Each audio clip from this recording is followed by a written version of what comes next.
මේ තියෙන්නේ ඊයේ රෑ මම හදපු වම්බටු බැදුමේ විස්තරේ. මේක හරීම රසයි. වම්බටු ටිකක් අරගෙන ඒක දෙකට කපලා හීනි පෙති පෙති කපා ගත්තා. ඊට පස්සේ ඒකට ලුණු කුඩුයි කහ කුඩුයි එකතු කරලා කලවම් කරලා පැත්තකින් තිබ්බා. ලූණු ගෙඩි දෙකකුත් හීනියට කපාගෙන පැත්තකින් තියාගත්තා. අවුමිරිස් කරල් 4කුත් හීනියට කපලා සුදු ලූණු බික් 5ක් 6ක් අරන් ඒකත් කැපුවා. තෙල් හොඳට රත් වුණාම වම්බටු ටික බැදගත්තා. වම්බටු ටික රන්වන් පාට වේගෙන එද්දී තෙලෙන් බේරලා පැත්තකින් තියාගත්තා. වම්බටු ටික බැදලා ඉවර වෙලා කපපු ලූණු ටිකත් බැදගත්තා.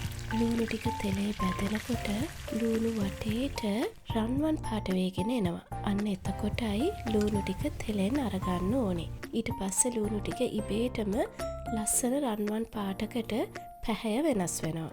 ඊට පස්සේ සුදු ලූණු ටික තෙලට දාලා බැදගත්තා.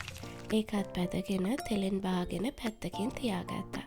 ඊගාවට දැම්මේ අවුමිරිස් ටික. අවුමිරිස් ටිකක් දාලා දාපු සනින්ම ඉක්මනට අරගෙන තෙලෙන් බාගත්තා. තප්පර කීපයක් තිබ්බම හොඳටම ඇති. කරපිංචා ටිකත් ඒ වගේමයි.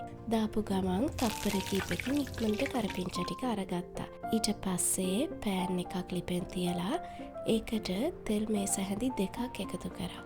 එකතු කරලා තෙල් ටික රත් වුණාම කෑලි මිරිස් කුඩු වලින් තේ හැඳි 5ක් දැම්මා. 5ක් හෝ 6ක් දාන්න පුළුවන්. ඒකටම ලුණු කුඩු තේ හැඳි භාගයක් එකතු කරලා පොට්ට වෙලාවක් තෙලේ ඔක්කොම ටික බැදගත්තා. අඩුම ගින්දරේ මේක බැදගන්න ඕනේ. ඊට පස්සේ ලිප වහලා බැදගත්තු සුදු ලූණු කරපිංචා අවුමිරිස් ටික එකතු කරලා හොඳට කලවම් කරා.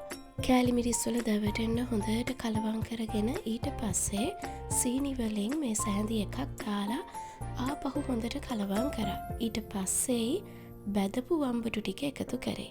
ඒ ටිකත් එකතු කරලා හොඳට කලවම් කරලා හොඳට ඔක්කොම ටික නිවෙන්න තියලා වීදුරු බෝතලයකට දාලා මේක පාවිච්චි කරන්නම වෙනම හැන්දකුත් වීදුරු බෝතලය ඇතුළෙන් මන් දාලා තිබ්බා. කුක් පොඩි YouTube channel එක බලලයි මම මේක හැදුවේ. ඔයාලත් හදලා බලන්න. ගොඩාක් රසයි.